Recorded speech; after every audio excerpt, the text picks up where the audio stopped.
नमस्कार, मैं हूं कुमार अनिल। महात्मा गांधी की आत्मकथा सत्य के साथ मेरे प्रयोग इसकी 25वीं कड़ी लेके मैं उपस्थित हूं। पिछली कड़ी में हम लोगों ने देखा कि किस प्रकार मुंबई तो गए गांधी जी, लेकिन वहां उनकी वकालत चल नहीं पा रही थी और बड़ा मुश्किल हो गया वहां पर रहना। उसके बाद आज हम बात करेंगे कि वो राजकोट लौट आए और यहाँ उन्हें जीवन की एक और बड़ी सीख मिली। उन्हें एक अंग्रेज अधिकारी ने अपने कमरे से धक्के दे करके बाहर निकलवा दिया, वो भी चपरासी से धक्के दे के बाहर निकलवा दिया। और यहाँ जो उनको सीख मिली कि कुर्सी बड़ी होती है। आप बहुत सारे लोग बोलते हैं कि फलाना अधिकारी तो मेरे भाई का दोस्त है या फलाना अधिकारी मेरे बचपन का दोस्त है, तो उससे कोई काम होगा तो कहिएगा, या उनको लगता है कि मैं जाऊंगा और वो काम कर देगा। गांधी जी कहते हैं कि कुर्सी का जो महत्व है, कुर्सी पर आदमी बैठते ही आदमी वही नहीं रह जाता है जो वो पहले था। और इसका कड़वा अनुभव उनको हुआ।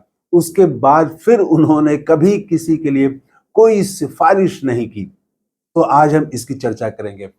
हुआ ये कि मुंबई से लौटने के बाद राजकोट में उन्होंने अपना एक दफ्तर खोला और और फिर नए ढंग से अपने को जमाने की कोशिश की। मुकदमे तो नहीं मिल रहे थे, लेकिन अर्जी दावे लिखने वाले वो आ रहे थे और मिला जुला के महीने में औसतन 3 रुपया 3 रुपए उनकी आमदनी हो रही थी। तो किसी तरह से वो गाड़ी खींच रही थी।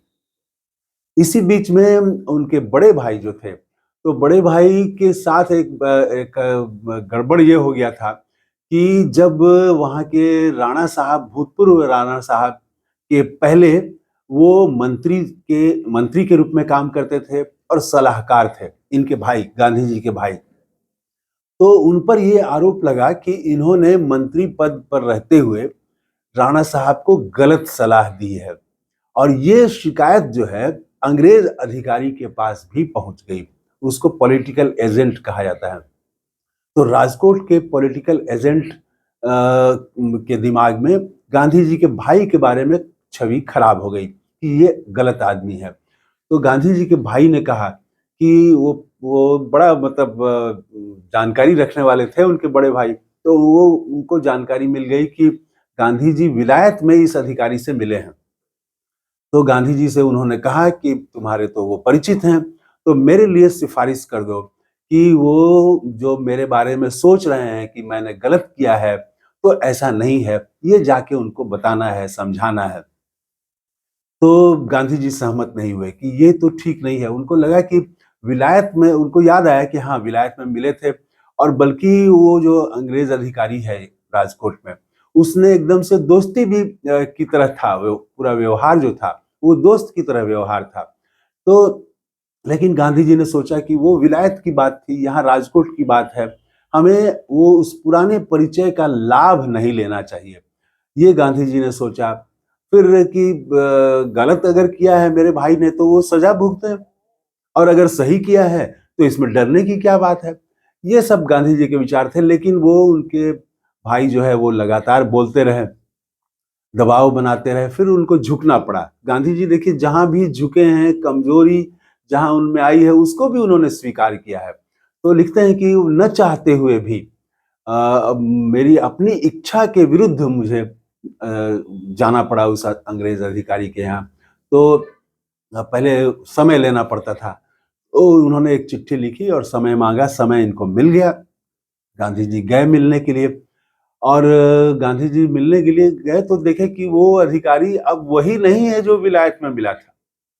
यहाँ पर लिखते हैं गांधी जी कि कुर्सी पर बैठा हुआ अधिकारी और छुट्टी पर गए हुए अधिकारी के बीच भी बड़ा फर्क होता है। ये गांधी जी लिखते हैं।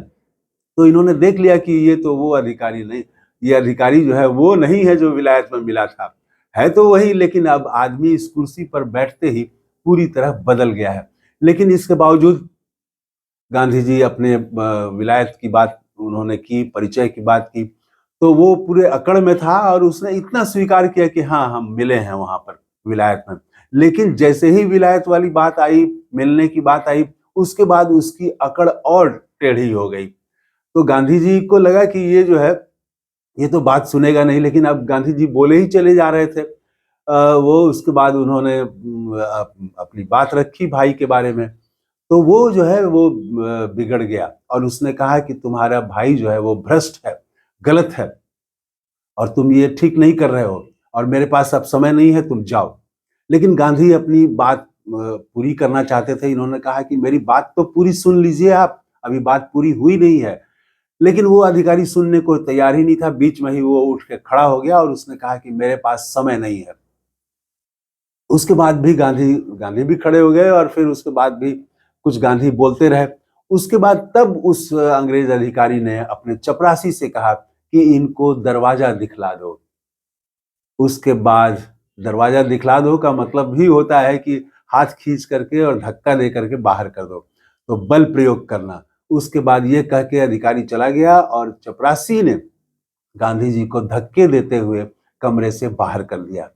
गांधी जी तो बहुत अपमानित हुए, महसूस किए इन्होंने। तो इन्होंने तुरंत बाहर आते ही एक चिट्ठी लिखी कि आपने मेरा अपमान किया है और मैं इस पर कार्रवाई करूंगा, इस मामले को मैं आगे बढ़ाऊंगा। तो चिट्ठी लिख के और इन्होंने तुरंत भेजा चपरासी के जरिए। जवाब भी तुरंत ही आ गया। उसने कहा, जवाब में बस छोटा सा जवाब था कि मैंने बाहर जाने आपने मेरे साथ असभ्य व्यवहार किया है और मैंने जब कहा कमरे से बाहर जाने के लिए तो आप नहीं गए। इसके बाद मैंने चपरासी को सिर्फ इतना ही कहा कि इन्हें दरवाजा दिखा दो और उसके बाद चपरासी ने जरूरी बल प्रयोग किया और आपको जो करना है कर लीजिए, ये अंग्रेज अधिकारी ने जवाब में लिखा। अब वो जवाब लेके उसके बाद गांधी जी लौट आए, बहुत अपमानित महसूस किए, अपने मित्रों से सलाह की कि इस पर क्या करना चाहिए हमें। तो सबने कहा कि अब छोड़ दो, इसमें कोई फायदा नहीं है। संयोग से फिरोज शाह मेहता भी उस समय वहां आए हुए थे, तो बड़े वकील थे। उनसे अब इस मामले में क्या मिले गांधी, लेकिन उनके करीबी लोगों के जरिए संदेश भिजवाया और राय मांगी उनसे। तो उन्होंने भी अपनी राय यही दी कि जीवन में अगर चैन चाहते हो, सुख चाहते हो, तो इस मामले को भूल जाओ और इस अपमान को पी जाओ। अगर तुम लड़ोगे भी कि मेरा अपमान किया गया है, तो तुम्हें कोई लाभ नहीं होने वाला है, उल्टे तुम्हारा पूरा भविष्य जो है वो तबाह हो जाएगा।